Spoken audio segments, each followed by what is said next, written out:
très concrètement, qu'est-ce que ça veut dire spéculer sur la tonne de CO2 ? Eh bien, si on veut une explication détaillée et imagée, on a un exemple rêvé qui est celui de Rhodia, puisque je n'ai pas tout à fait choisi l'entreprise au hasard. Donc Rhodia, qui en 2003 était dans une situation assez abominable, puisqu'ils étaient à la limite du dépôt de bilan. Il y a eu un scandale financier à cette époque, des actionnaires minoritaires qui avaient porté plainte, un des actionnaires plaignants qui avait été assassiné, enfin quelque chose d'abominable. Vous vous souvenez peut-être de la perquisition aussi chez monsieur Thierry Breton. Donc c'était pas terrible pour Rhodia qui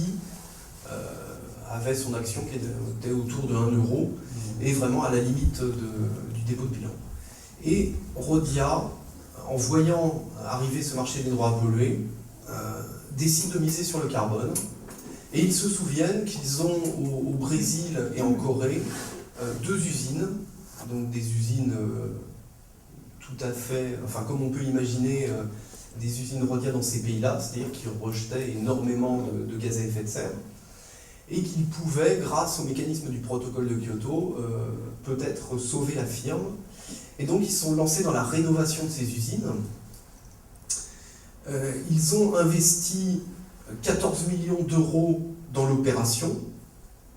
et ils ont récupéré un volume de quotas assez conséquent qui est valorisable à hauteur de 200 millions d'euros par an sur toute la durée d'application du protocole de Kyoto. Voyant ça, évidemment,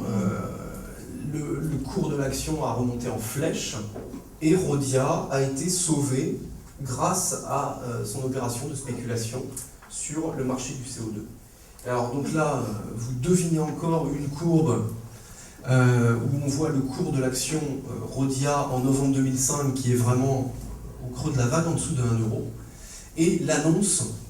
de ces opérations et de ces investissements pour spéculer sur le marché du carbone, et le titre qui remonte et l'action qui atteint, qui dépasse même les 3 euros. Et ce qui est intéressant, c'est que Rhodia a parié sur le CO2 et Rhodia a lié le cours de son action au cours de la tonne de CO2. C'est-à-dire qu'au printemps 2006, quand le prix de la tonne de CO2 s'effondre sur le marché au comptant, eh bien le cours de l'action Rhodia suit la même pente et commence là aussi à s'écrouler avant de remonter un peu plus tard. Cette spéculation, on n'en est aujourd'hui qu'au début, puisque bon, la période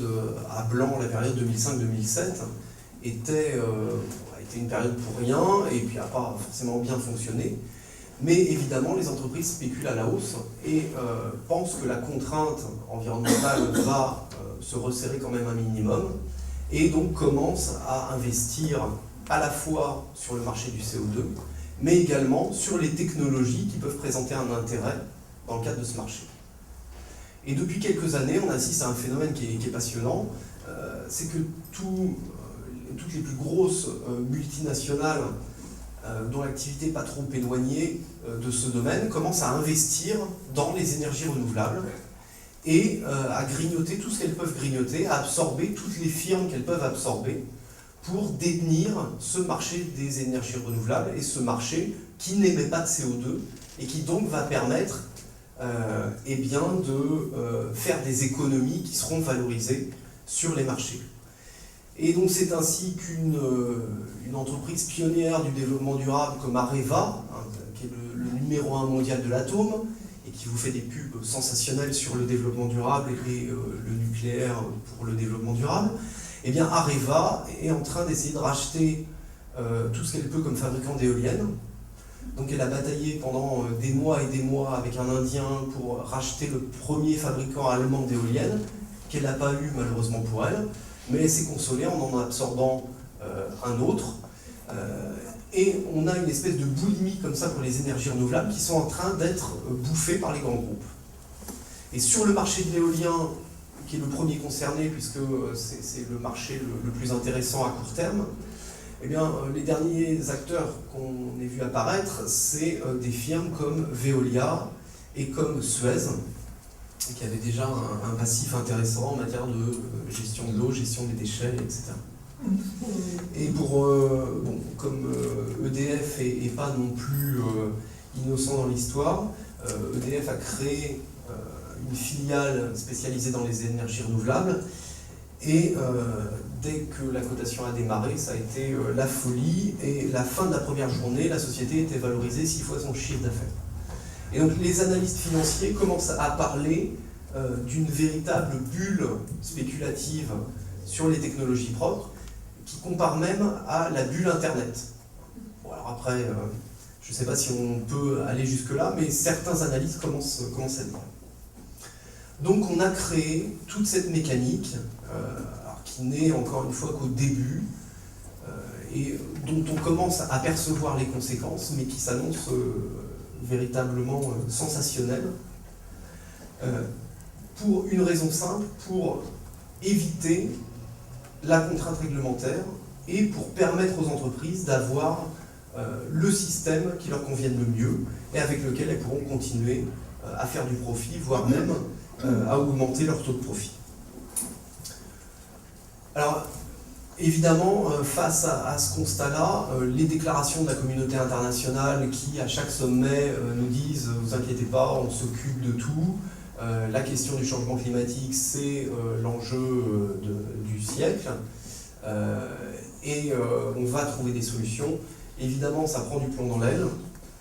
et ça oblige à se poser un certain nombre d'autres questions, et justement les questions que les libéraux ne veulent absolument pas se poser. Alors, pour avoir une vision un petit peu de l'urgence, et c'est le dernier calcul de maths que je vous propose, on peut décomposer les émissions de gaz à effet de serre en 3 facteurs. Donc on peut mettre d'un côté la population,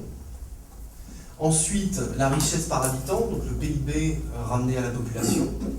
et il nous reste à ce moment-là un 3e facteur qui est les émissions de gaz à effet de serre par point de PIB. Et si on regarde les prévisions à un horizon qui n'est pas très lointain, qui est 2050, eh bien, on nous annonce une augmentation de la population avec un coefficient de 1,5.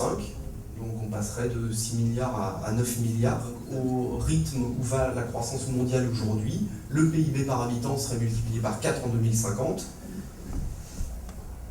Et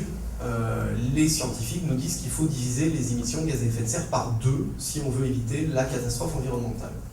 Et donc si vous faites le calcul, ça veut dire qu'il faudrait diviser par 12 les émissions de gaz à effet de serre par point de PIB. Donc ça, c'est quasiment un appel à la réduction, parce que passer d'un facteur 1 à un facteur 12 en environ 40 ans, aujourd'hui, vous pouvez prendre toutes les publications avec toutes les nouveautés scientifiques pour réduire les gaz à effet de serre. Franchement, je ne sais pas comment on peut y arriver. Alors, évidemment,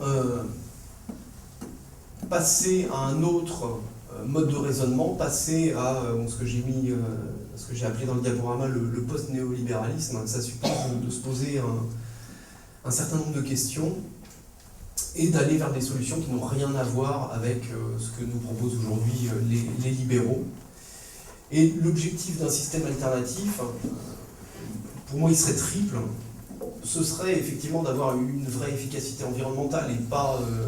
ce qu'on a aujourd'hui, c'est-à-dire des émissions de gaz à effet de serre qui continuent d'augmenter parce que les solutions qu'on a mises en place n'ont aucune